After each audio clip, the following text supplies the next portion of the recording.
Hi, welcome to Things I Thought Were Chill podcast, episode 4. This is our first video podcast. And what is our theme for today? Accountability. Great. What does that mean? It means taking full ownership of your mistakes and seeking reparation in a way that is just not like saying sorry or apologize in general. I feel like I got raised like as if apologies were everything, but if your action sucks, the apologies are worthless. I guess. I don't know. I think apologies are a good start. Not a lot of people even apologize. So, so what if it's not the apology? What are you looking for?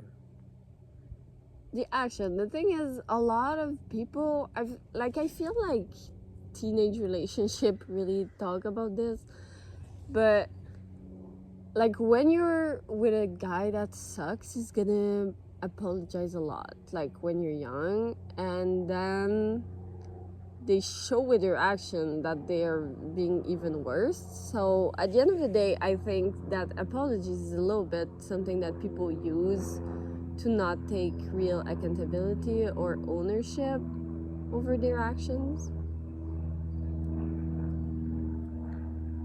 I guess so.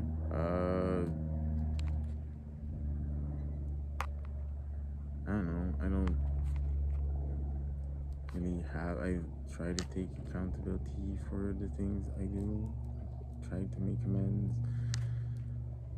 But do you have an example of like when something happened and someone like didn't take ownership, like that you were like, wow, that person just like did not want to take any responsibility for that situation? My parents never took any responsibility for any situation. Like even today, if I said you did this and that was wrong, they won't apologize or say they're sorry. They'll say they acted wrong. They'll be like, "Oh, I fucked up," but they'll never say the words "I am sorry" or "I apologize." I don't know. I don't think a lot of people do it, anyways. But apparently, I do it too much. But like, even like they didn't say sorry, but they changed their behavior. No. Behavior changes is hard. It takes minimum 3 months to unlearn a habit and try to learn another one. It's like changing a behavior or a habit takes a minimum of constantly working on it for about a year. Sure, but if you really want to do it, the thing is, it doesn't. I think that's No, not it's true. scientifically proven that it takes at least 3 months to unlearn a bad behavior, and it's about the same time to learn another to replace it with a good behavior. About, I think, or But the maybe thing is, I've seen a lot of people just like stop smoking, stop drinking, like from one day to another, and that was a lot more successful than when they did it like with the full program thing, because they were like, I'm not saying it's a wow, program thing. that's shit, like I'm not doing that anymore. And I feel like maybe, and I've been feeling that about myself, that I was giving myself the chance of keeping my bad behavior going on the principle that it was hard to unlearn it. And honestly, like from one day to another, I was just like, what if I tell myself that I can do it instead of like it's hard? Because then it's like you make it twice as hard. Well, yeah, that's the mindset to have where you're like, I can do it. But like physiology for your brain to stop sending signals to do the thing that you have been doing all along, because that's what a behavior or habit is your brain sending a signal because it has registered, like, saved an action or something, and it just, it's like when X happens, do Y. and to unlearn that behavior, even if you're like, I'm not gonna do it. For tomorrow, I'm gonna stop smoking. Well, your brain is still gonna send signals of when X do Y. Like when I have a coffee, open a pack of cigarette, it's still gonna send that signal for like at least 3 months, and it's your like free will and willpower that has to be like, no, I have to control my brain and ignore that signal that is being sent. That signal is being sent. It's still being sent, even if you decide that you don't want to do it. Okay, And in moments of crisis or of high stress or of high emotions, well, it's harder for you to have a grasp on those automated response that your body has. And sometimes you want them. That's why when you're training to fight, you want your muscle memory to learn some basic movements like to dodge or to hit or like to throw a hook at certain speed, weight, or accuracy, and you do that by doing repetitions. So your memories learn, and that's how you build those habits in fighting. So that's why you know, like, if somebody goes with a hook, well, I know I can duck to dodge, and then that's when you learn a habit in boxing of ducking to dodge. But then when you go in Muay Thai, you have to unlearn that habit because you risk the impact of getting a knee, because compared like Muay Thai compared to boxing, you can use knees, and so you have to unlearn that habit, and that habit takes about 2 months to learn. Where you it takes about 2 months when that hook gets thrown, you have that instinctual where your brain sends the neurotypical like electrical waves to your knees to buckle down and go down. So you have to say, no, I'm staying up because of the knee, or you have to modify the behavior to block the knee and the head. Different way of doing it. yeah, but that's muscle memory. Oh shit. Did it? No, it's not one. Okay, but I don't think we heard it. But that I feel like is muscle memory. So like the fact of having an automatic response. Your brain is just something. like a higher complex muscle, I feel like, isn't it? No, it's not at all. Okay. So the thing is with that is that is an approach that is like what you're describing is very similar to. You're kind of not in the screen. You're like drifting away.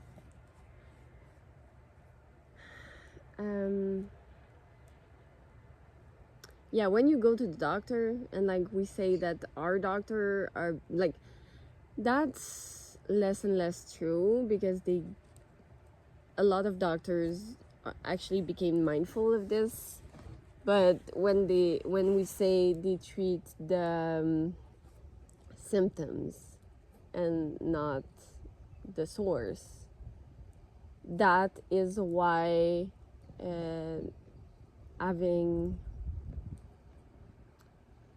like being addicted to something is so hard to change, because what you're trying to change is not the source, it's the symptom. The addiction is a symptom of you wanting to avoid something. And unless you look at it and you're like, oh, I'm avoiding this, and then this is the source, and the source is where you want to give yourself healing and tools and coping mechanism, and just undoing this link that was done with this addiction or whatever, then you'll keep having it. So if you go for 3 months and then you just train your brain like a dog, you're like, okay, my automatic response, let's say, is when someone talks to me, I say no. So I used to do that automatically. So if someone was to talk to me, say any statement whatsoever, my automatic response was no. And then most of the time I would come around in the conversation that would come after, but the first thing that the person heard is no. So they feel like I'm not willing to be in this conversation because I disagree with everything they say. So if the way that I undo that is just like, okay, when someone start talking, I'm just gonna not do that. Or I'm just gonna, like, when my brain gives me the impulse of saying no, I just keep quiet. Sure, after 3 months, it's gonna get easier and easier and you're gonna ignore it. But will it not come back? It will most probably come back, because what's the problem? The fact that you say no, or is there a source to this problem? So if you go to the source, you're like, why am I saying no to everything that people tells me? And that's the road I went down. And I was like, well, I feel like if I say yes or if I agree, then the person is just gonna assume that they're right and the conversation is gonna revolve around them. So if I say no, I kind of get the upright of the conversation. So people are gonna have to listen to me. So which suggests that I didn't feel like people were willing to listen to me. So I had to kind of force that on them.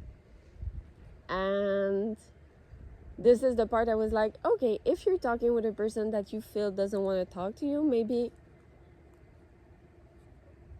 either question it, talk about it with that person, or check if you do want to talk with this person at all. Because people that don't want to listen to you are not necessarily people you want to talk to, I feel.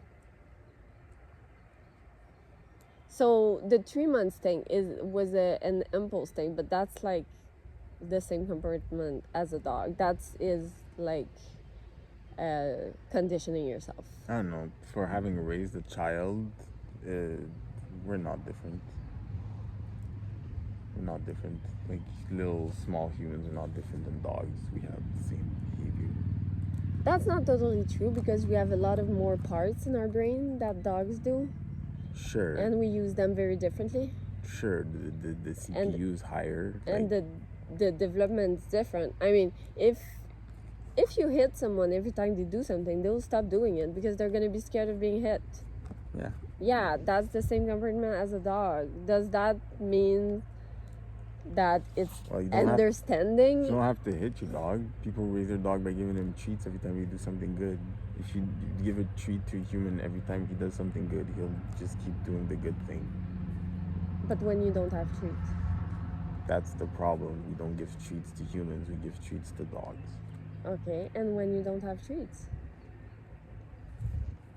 Tell the person they were doing a good job. I don't know. Like, for a lot of people, treats are not necessarily sweets or candies or anything. They're just encouragements and being validated in what they're doing. Okay, so personally, I think that giving treat to a dog every time they do something right is actually enforcing a bad pattern, where it's the same thing as human, where you're like, wow, you can only have sweets when you have like good attitude, or when it's the weekend, and then it's giving an association. It's like that Office episode where Jim gives a mint to and then he to Dwight every time like the phone rings or something, and then when the phone rings, he's looking for a mint. He's like, "What do you want?" Yeah. So yes, of course, like that will happen, but it's how we're wired. It's how our brain works. It's just a human brain works with more. Our brain was wired, but that's not how our brain works. That's the difference that I'm trying to make here. Is that our brain has a lot more depth than just being conditioned. Have we been conditioned our entire life? Absolutely. But it's just that our conditions... Do I think that it's right? Absolutely not. But the conditions are just more complex. That's the thing. It's just... If you're being authentic, you're not in conditioning. You're not in conditioning, because your response is not in condition to what's happening. Your response is honest. Okay. So the everything that is around you, the conditioning, it's not a condition to what you're gonna respond. But ignoring that you live in a universe that affects you is like, you can't. Your authentic self is always influenced by the environment in what you are. So what if even it's not? What if we are all different universe, and when we interact together, that's when we create the interaction, and the way that you are authentic in your universe yeah, gives you the but the you who you are is forged The- and crafted by your environment, like the what you or are is it surrounded. conditioned by it? Same synonyms, same difference. No, I don't think it's a synonym.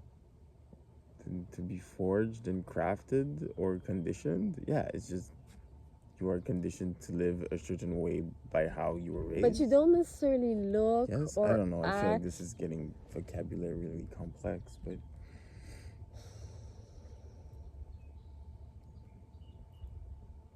like I don't being your authentic. Sure, I understand what you're saying when being your authentic self is like you're not acting upon the conditions of if this then that, but at the end of the day, we like for every action there's a reaction, and the world is always in movement. So the world is constantly if X then Y. Yeah, but you're responsible of your reaction to it. You're responsible of your why, but that still happens. Like there's the But what do you the know condition or the formula is if X then Y. That's like Sometimes your Y is equal to your X. Sometimes they're the same value, they're the same thing. Sometimes they're different. I think that disregards the magical side of our brain. Like, I think that that's a mindset that for me makes me feel like I'm set up for failure. And the thing is, there's no proof that this is true, because no matter how you act, you don't know the reaction you're gonna get before you get it.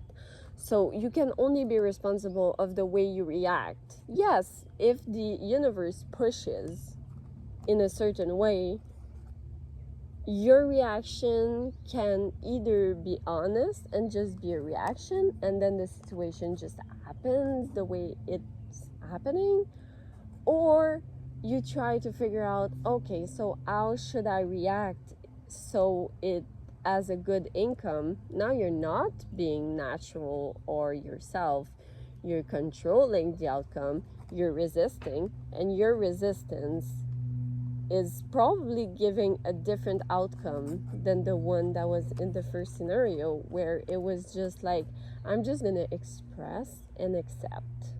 Sure. But both these things are just, I think, if we're speaking about the same things, different answers to the same condition. So you can change, like your condition is the universe pushing, that is the condition, and how you act or react to it is up to you. Whether you decide to stand your ground and be like, no, this is where I stand, or you decide to go with it and be like, no, I go with the flow. That's a very binary 1-2 response to a very vague But it can condition. either be a condition or a context. Because I think it's a condition if you answer the way you're trying to control and resist the environment. But if you just reply to it, then it's just, this situation is just putting you in context. What do you do when this happens? Then you're like, oh, yeah, I go get a hammer, I sit down, I like, and you have your honest response. That's your why. I feel like we're speaking about the same thing. We just, I mean, probably. I mean, I'm trying to have a conversation. Vocabulary. So hopefully.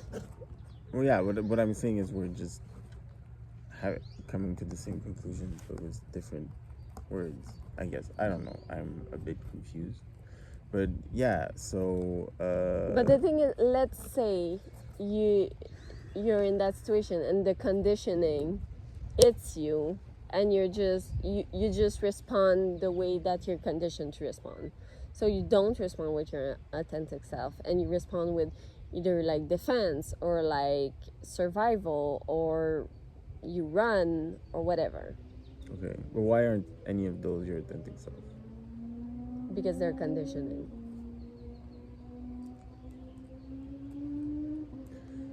Okay. They're different for everyone because we all come from a different context, which proves that they are learned behaviors. They are not behaviors that are in our body when we're born. They are learned behavior from our surrounding. They're not learned behavior from our own mind, because did your parent let you meditate for 2 years before having like interaction where they start talking to you about the world and like explaining context? Because if you did have these 2 years of meditation, you will never be able to speak the language of the people the way that they are, because the 2 first years, everything you hear is just sucked in by your brain, and then after that it's a lot more difficult. I'm not saying you're never gonna be able to speak. I'm saying it's gonna be a lot more difficult. Well, yeah. But that is conditioning, because I'm conditioning. But your authentic self is like, if you have 2 years to develop your authentic self in a blank room with nobody, you're just a babbling husk. Yeah, that's why you need interactions. Well, yeah, I don't feel like that is authentic. Just being like a babbling baby, I don't feel like it's very. And there was. But like, at the end of the day, they can show you exactly how they experience things, because you never shown them another way to experience them. Like, I mean, you still feed the baby. Whoa. You feed the baby, you answer every of their needs. You just don't. Yeah, by the way, don't do this. There have been horrible experiences done in the past, and where I'm also they talking of like isolated children to. I'm not saying isolated. I'm saying they have to be in contact, but you don't speak to them. You don't speak to them, and then that's how you find the language of God. With human language. That's how. No, that's how really fucking the terrible. old white man thought they were fine. Yeah, that was the Tower of Babel. Terrible. They were like, we're gonna have human children. They're gonna have human contacts, but they're not gonna speak any language. We're not gonna teach them any language, and we're not gonna talk to them. And that's how they became. Interact authentic people, I guess those children, those make sounds horrible tortured children, would be authentic people. No, but they would have developed everything that they're feeling inside in a material side. Yes. So great. Like, the way they would respond would be the way their soul would naturally respond to like situation. Wild animals, screeching, biting, because all they would want to do is eat, shit, sleep, and fuck when they're mature enough, because they were children. So it's but apparently their life one of them got better and he lived a normal life, and the other one stayed kind of like feral for the rest of their life, where they couldn't integrate society. But so fun fact, don't isolate your children thinking you're gonna find their authentic self, or no, that's something, the universal God language or something. And it gets weird. Your uprising is something that is meant to teach you something. But I'm just saying, you're not behaving in your authentic self if you have patterns that are put on you, and everyone does. So the thing is, the way to find your authentic self is not like it's already done. Like, it's not. We have a lot of things that got put on us. Some things are good. A lot of things are good. But some things suck. And the things that suck, you have to find the root, and you have to go through the little way of light, and then be like, yeah, I love myself more than this stupid pattern or things that I was built to think about myself.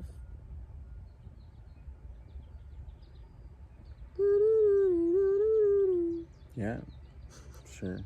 So, things I thought were chill. The authentic self. It's not that chill. You're a babbling feral child. It's not chill if it's just like... if it's the only thing you have. If it's an experiment, it's not chill. if someone is consciously doing something that sucks to you, like it's not chill. If you don't know how to speak, let's say the mom only speaks sign language. Let's say that, okay? And she's not gonna speak sign language with her baby because she wants to hold them. Sure. For these moments, that is basically everything you can do.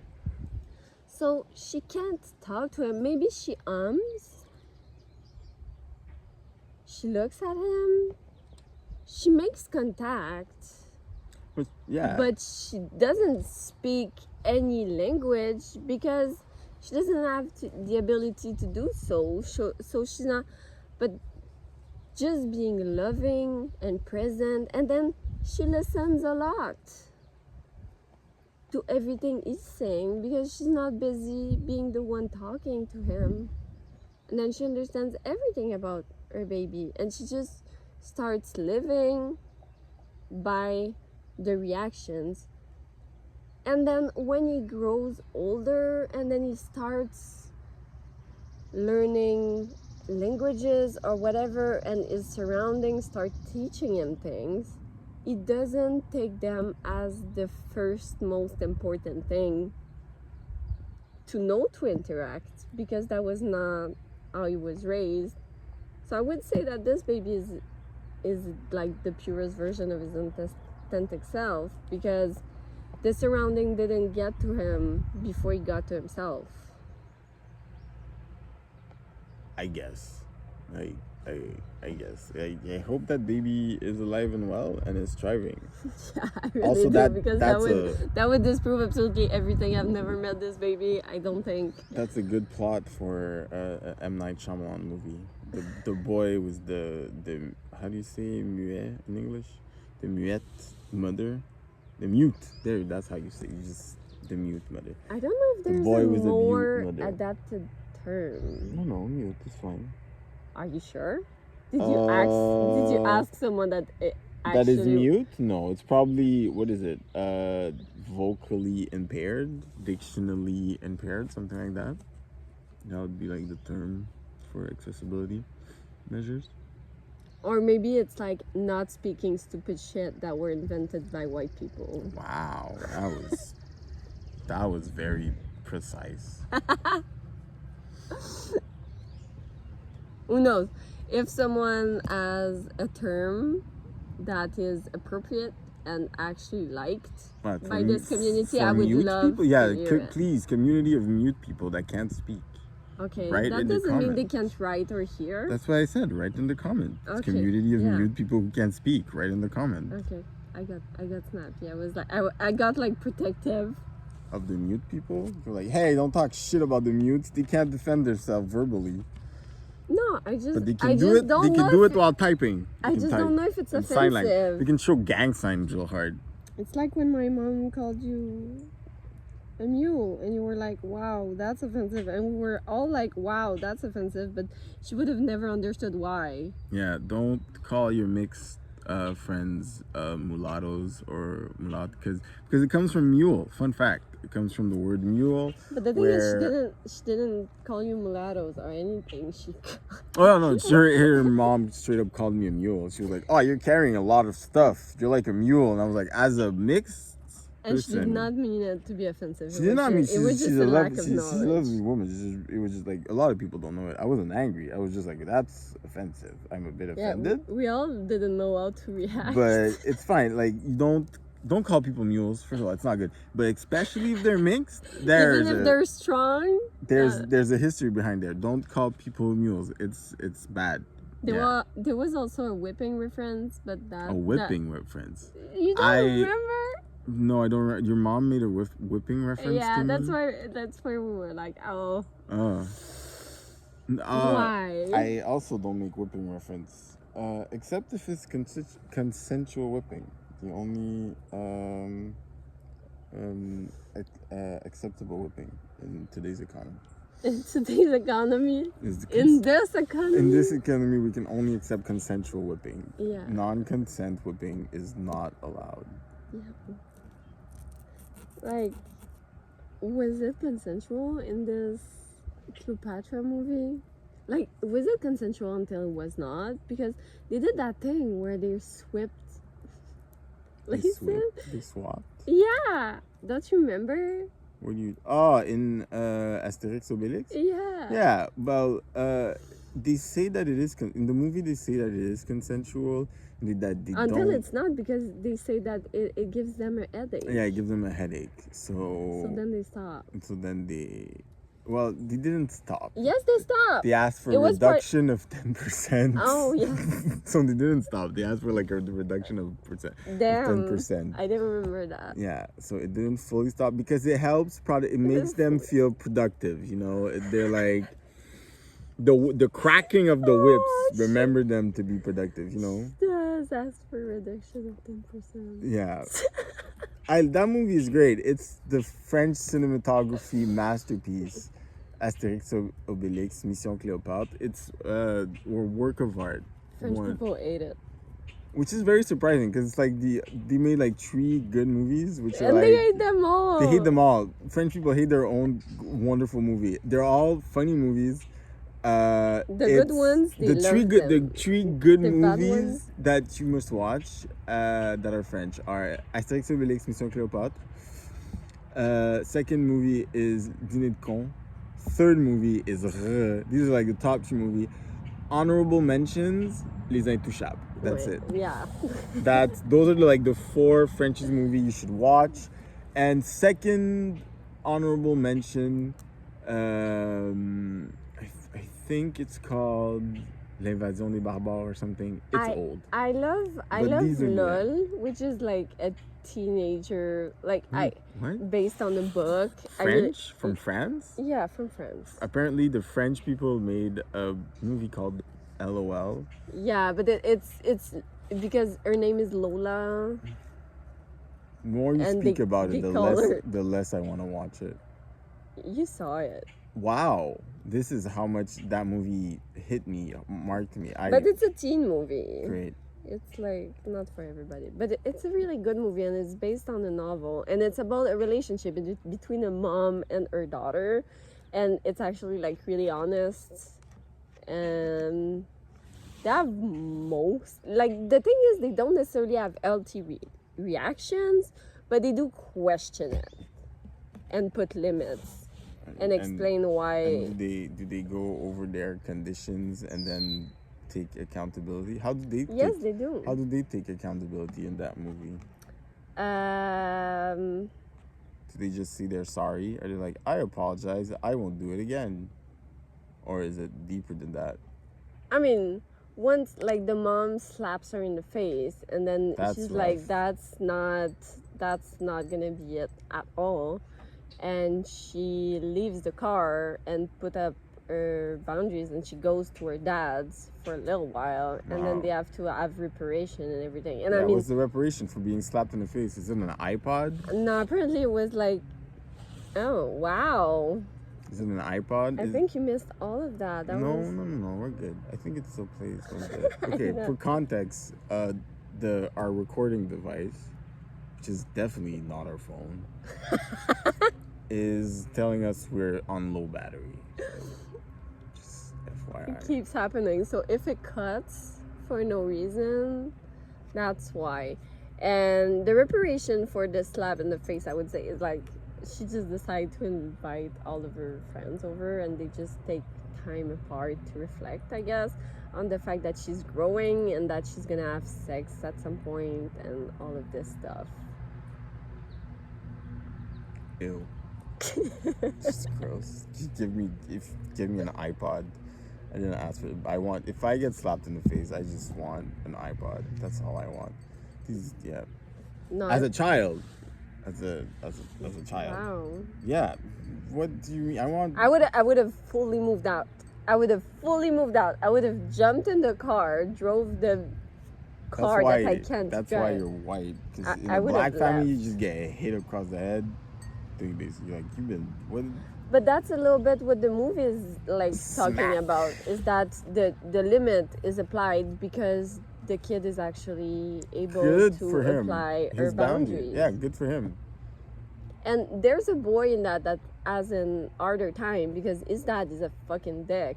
And honestly, like, the movie would tell you that the answer is probably just to run away and do it anyways. Maybe it's just a white people thing, and like maybe you would get like offed to do that black kids in some situations. But the thing is, like, black kids, we do the like, oh, I'm gonna snitch on you, call at DPG, you're gonna feel. But black parents don't give a shit. They're like, I'm gonna get you the number. No, here's but it's the like, bottin téléphonique. Here's the yellow pages where it starts with 1-800. Go on the D's. I got the D's for you. They're right here. It's DPG. just, like, he wanted to give he was in a band and he wanted to do the concert, and then his dad was like, no, I'm gonna break your guitar, you're not gonna do the concert. He broke his guitar.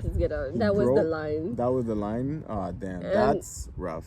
And he just ran away, and a friend just gave him a guitar because come on, you're gonna play at that thing.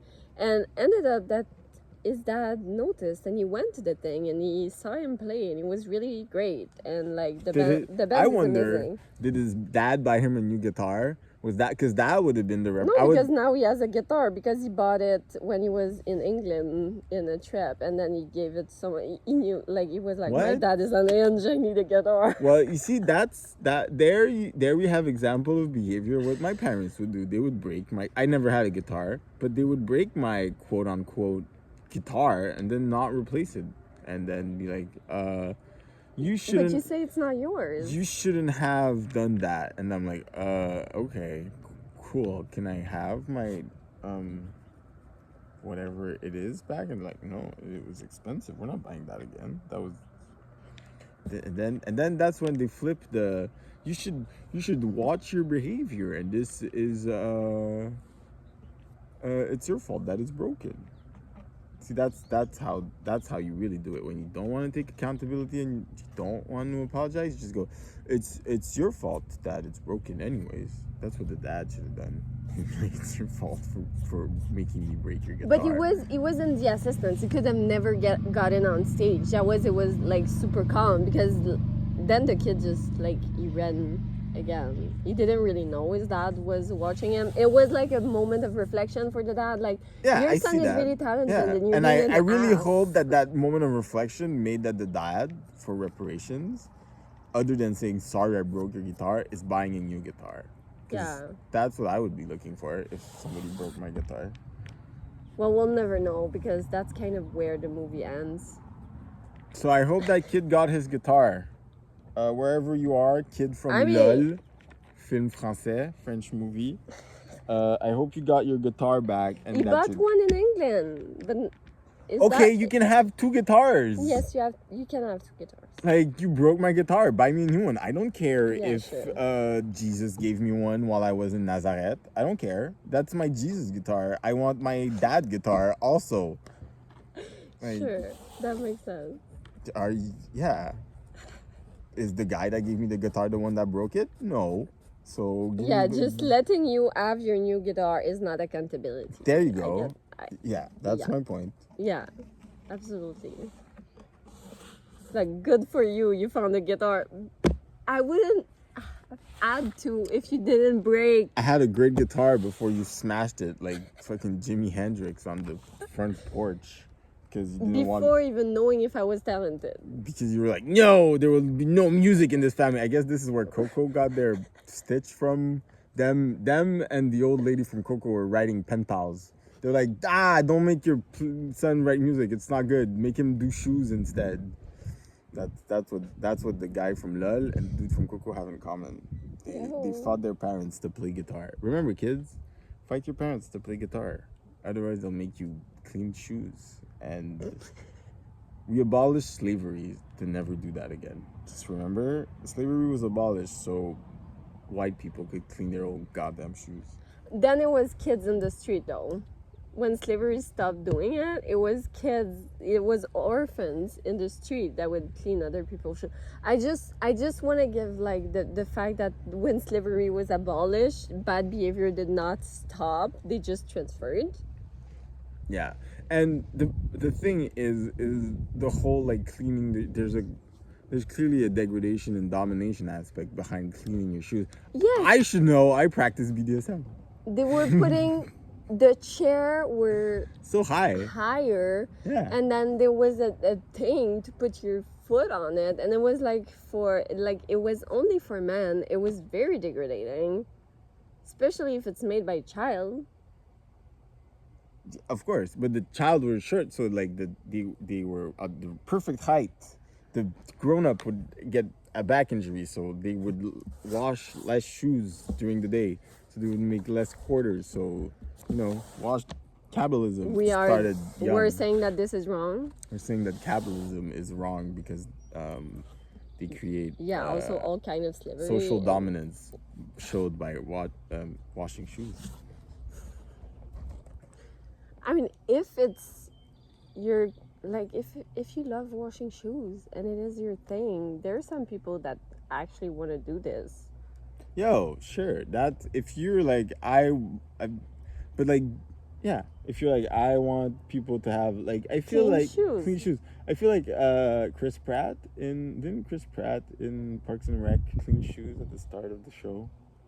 I don't know, but I feel like that was his gig which was good because that what got him started into like getting into the business because he would just clean shoes at the. And in another movie, like watches a character is like your shoes are dirty, and like he's really like condescending about it. Does Chris Pratt have a shoe fetish? Dun, dun, dun, on the next episode of Things We Thought Were Chill, foot fetishes.